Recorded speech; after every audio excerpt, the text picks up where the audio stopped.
969 illegal immigrants arrested. जो लोग पकड़े गए हैं वो कहीं ना कहीं अपराधी हैं। यानी जंजीरों का या हथकड़ियों का इस्तेमाल तब किया जा सकता है जब वो व्यक्ति या तो भागने की कोशिश कर रहा हो या वो व्यक्ति जो है वो अपने आप को नुकसान पहुंचाने की कोशिश कर रहा हो। अभी कुछ दिनों तक दिखाने के लिए तो ये प्रक्रिया लग रही है। ये जो सवाल उठ रहा है कि आखिर अमेरिका हथकड़ियां क्यों लगा रहा है, बेड़ियां क्यों लगा रहा है और इतना हैंडकफ क्यों किया जा रहा है जबकि वो लोग अमेरिकन प्रोटेक्शन के अंदर ही हैं और अमेरिकी वायुसेना के जहाज के अंदर है। तब ऐसी आखिर क्या जरूरत आन पड़ी है। दूसरी बात यह है कि अमेरिका में व्हाइट हाउस जो कुछ ट्वीट कर रहा है, आप लगातार देखिएगा व्हाइट हाउस के जो ट्वीट्स हैं, मैं आपको वो भी दिखाने की कोशिश करता हूं कि व्हाइट हाउस जो तस्वीरें दिखाने की कोशिश कर रहा है उन तस्वीरों के अंदर लगातार यह बताने की कोशिश हो रही है कि कैसे यूएस बॉर्डर कंट्रोल जो है वो इलीगल इमिग्रेंट्स को बाहर कर रहा है, लेकिन उन इलीगल इमिग्रेंट्स के अंदर अधिकतर लोग जो हैं वो अपराधी हैं। ये देखिए आप, 969 इलीगल इमिग्रेंट्स अरेस्टेड, ठीक है। इसके अलावा child molestation, non suspected terrorist, sexual assault, abuse, ये दिखाने की कोशिश हो रही है कि अधिकतर जो लोग पकड़े गए हैं वो कहीं ना कहीं अपराधी हैं। लेकिन भारत जो कुछ लोग पहुंचे हैं, ये 104, इनमें किसी का कोई आपराधिक रिकॉर्ड उस तरीके से नहीं है। इनमें से अधिकतर वो लोग हैं जो कि शायद किसी बेहतर भविष्य के लालच में, उसकी आशा के अंदर अमेरिका गए थे, यहां पर जमीन कारोबार बेच के गए थे इस सोच के साथ कि एक बार अमेरिका चले जाएंगे तो फिर अमेरिका में बस जाएंगे। आप अच्छी तरीके से जानती हैं कि चाहे गुजरात हो, चाहे हरियाणा हो, चाहे पंजाब हो, इन राज्यों के अंदर एक बड़ी संख्या है जिनके अंदर एक होड़ भी होती है, एक सामाजिक दिखावा भी होता है इस चीज को लेकर कि भाई पड़ोसी का बच्चा अमेरिका चला गया है तो हमें भी अमेरिका जाना चाहिए, रास्ता हो सकता है। टाउट्स भी इसका इस्तेमाल करते हैं। हमारे यहां पे आप उन्हें ह्यूमन ट्रैफिकिंग एजेंट्स कह सकते हैं, जो कि इनको झांसा देते हैं। इनको कई बार लोग जो हैं गलत जगह पर जाके फंस जाते हैं। इवन मैक्सिको में कयोटेस कहा जाता है उन्हें, जो कि इलीगली इमिग्रेंट्स को लेते हैं, उनसे पैसा लेते हैं। इस दौरान पल्लवी बहुत सारी चीजें होती हैं इन लोगों के साथ में। जैसा डॉक्टर जयशंकर ने भी कहा कि कई लोग मर जाते हैं इस पूरी प्रक्रिया के अंदर, यानी अमेरिका में इलीगली दाखिल होने की इस कोशिश के अंदर कई लोग अपनी जान तक गंवा बैठते हैं। और इसकी बातें ये जो लोग वापस आए हैं ना, इन्होंने भी ये बताया है कि कैसे जब वो जा रहे थे तो उनके कई साथी जो है रास्ते के अंदर मर गए, और जो मर जाते हैं उनका ना कोई नाम लेवा होता है ना पानी देवा होता है। जी, जाहिर है कि अगर कोई अवैध तरीके से किसी भी दूसरी कंट्री में जाता है और बाद में उसे डिपोर्ट किया जाता है उसे उसकी कंट्री में, लेकिन जो हथकड़ी लगाकर भेजना, जंजीर लगाकर भेजना, ये दिमाग पर भी एक बहुत बुरा असर डालता है।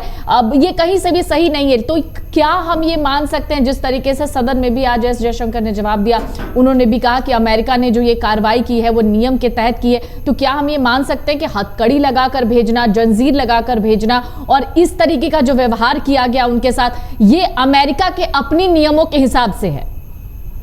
देखिए, अमेरिका के अगर अपने नियम भी आप देखें, यानी आइस जो है इमिग्रेशन एंड कस्टम्स इन्फोर्समेंट, उसके डेटा को भी आप देखें तो आपको यह चीज साफ में नजर आएगी कि इस डेटा के अंदर साफ तौर पर लिखा गया है कि आप हैंडकफ्स का इस्तेमाल, यानी रेस्ट्रेंट्स का इस्तेमाल कुछ स्पेसिफिक स्थितियों के अंदर ही करेंगे। यह डेटा मैं आपके सामने दिखा रहा हूं, जिसके अंदर साफ तौर पर लिखा हुआ है कि जो एनफोर्समेंट है, यानी आइस के जो एजेंट्स हैं, आइस के जो एनफोर्समेंट ऑफिसर्स हैं, वो हैंडकफ्स का इस्तेमाल कब कर सकते हैं। हैंडकफ्स का यानी जंजीरों का या हथकड़ियों का इस्तेमाल तब किया जा सकता है जब वो व्यक्ति या तो भागने की कोशिश कर रहा हो, या वो व्यक्ति जो है वो अपने आप को नुकसान पहुंचाने की कोशिश कर रहा हो, या वो दूसरों को नुकसान पहुंचाने की कोशिश कर रहा हो, बड़े पैमाने पर प्रॉपर्टी को डैमेज करने की कोशिश कर रहा हो। साथ ही ये नियम ये भी कहते हैं कि कुछ विशेष परिस्थितियों के अंदर एनफोर्समेंट का इस्तेमाल किया जा सकता है।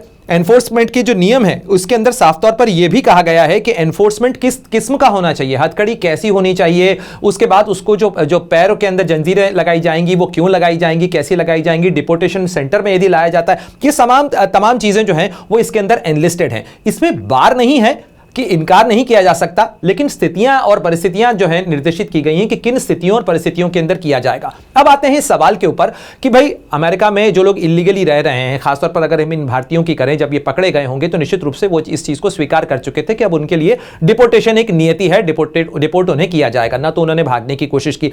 फिर आखिर ऐसी क्या जरूरत पड़ गई। दूसरी बात यह है कि भारत सरकार भी इस चीज को स्वीकार कर चुकी थी, दोनों सरकारों के बीच में बात भी हो चुकी थी कि भाई अगर इलीगल इमिग्रेंट्स हैं जो गलत तरीके से गए हैं तो हम उनको इनकार नहीं कर सकते, वो हमारे नागरिक हैं। वो जाएंगे कहां? वो आएंगे भारत में ही, तो वो भारत में भेजे जा रहे हैं। अगर वो भारत में भेजे जा रहे हैं तो यानी होस्ट सरकार ना तो उनको लेने से इनकार कर रही है, तब आखिर ऐसी क्या जरूरत पड़ गई कि उनको इस तरीके से बांध के? कहीं ना कहीं इसके अंदर एक राजनीतिक नुमाइश भी है। देखिए, डोनाल्ड ट्रंप लगातार ये दिखाने की कोशिश करना चाहते हैं कि वो काम कर रहे हैं, और उस काम को करते हुए दिखने के लिए उन्हें कहीं ना कहीं इस चीज की जरूरत है कि वो ये दिखाएं कि भाई मैंने इनके खिलाफ कार्रवाई की है, मैंने इनको पकड़ा है, मैंने इनको पकड़ के जो है यहां पर उनके खिलाफ कार्रवाई की है, और देखो मैं कैसे जंजीरों में बांधकर इनको डिपोर्ट कर रहा हूं। ये उनका पावर शो ही है, और उनके पास भी समय कम है। देखिए, ये कवायद कोई आसान कवायद नहीं है। अगर आप वाकई में डोनाल्ड ट्रंप के आंकड़ों को ही लीजिए तो 1 करोड़ 10 लाख 11 मिलियन का आंकड़ा वो कह रहे हैं, 1 करोड़ 10 लाख लोगों को अमेरिकन एयरक्राफ्ट्स के ऊपर डिपोर्ट करते हुए भी उनके लिए जो लागत पड़ रही है वो करीब करीब $4000 प्रति व्यक्ति की लागत पड़ रही है। ये मिलिट्री एयरक्राफ्ट्स हैं। इतनी बड़ी लागत के लिए अगर वो चार्टर्ड प्लेन लेते, क्योंकि इससे पहले चार्टर्ड प्लेन्स का इस्तेमाल किया गया, आइस जो कि उनकी डिपार्टमेंट ऑफ होमलैंड सिक्योरिटी की एजेंसी है, इमिग्रेशन एंड कस्टम एनफोर्समेंट, वो इससे पहले अक्टूबर के अंदर भी भारतीय आए थे यहां पर बड़ी संख्या के अंदर। उन भारतीयों को चार्टर्ड एयरक्राफ्ट से भेजा गया था, लेकिन मिलिट्री एयरक्राफ्ट का इस्तेमाल इसलिए भी किया जा रहा है क्योंकि चार्टर्ड एयरक्राफ्ट के लिए अमेरिकन कांग्रेस की मंजूरी नहीं है। डिपार्टमेंट ऑफ होमलैंड सिक्योरिटी को चार्टर्ड एयरक्राफ्ट लेने के लिए पैसे देने पड़ेंगे उन विमानन एजेंसीज को, और इसीलिए अमेरिकन एयरफोर्स के विमान जो हैं उनका इस्तेमाल किया जा रहा है। दूसरी चीज ये कि ये पावर शो तो है ही, क्योंकि अब उनके पास वक्त कम है। क्या वाकई में 1 करोड़ 10 लाख लोगों को वहां से भेज पाएंगे डोनाल्ड ट्रंप? इसके ऊपर कुछ शंका के सवाल हैं, क्योंकि ये प्रोसेस बहुत एग्जॉस्टिव है, बहुत लंबी है। इस प्रोसेस के अंदर धरपकड़ की जो प्रोसेस है उसके अंदर कई जगह छापेमारी की कार्रवाई करनी होगी, कई जगह डिटेंशन सेंटर्स बनाने होंगे। अभी कुछ दिनों तक दिखाने के लिए तो ये प्रक्रिया लग रही है कि डोनाल्ड ट्रंप ऐसा कर पा रहे हैं। और देखिए, लगातार राष्ट्रपति बनने के बाद से 20 नवंबर के बाद से वो लगातार यही प्रोसेस कर रहे हैं। ये देखिए आप, ये प्रोसेस जो है यहां पर भी आप देखिए, ये दिखाने के लिए ये व्हाइट हाउस ने ट्वीट किया है। जो तस्वीर मैं आपको दिखा रहा हूं, ये तस्वीर देखिए आप, कमर के अंदर जंजीरें बंधी हुई हैं, नाक पे ऊपर मास्क लगे हुए हैं,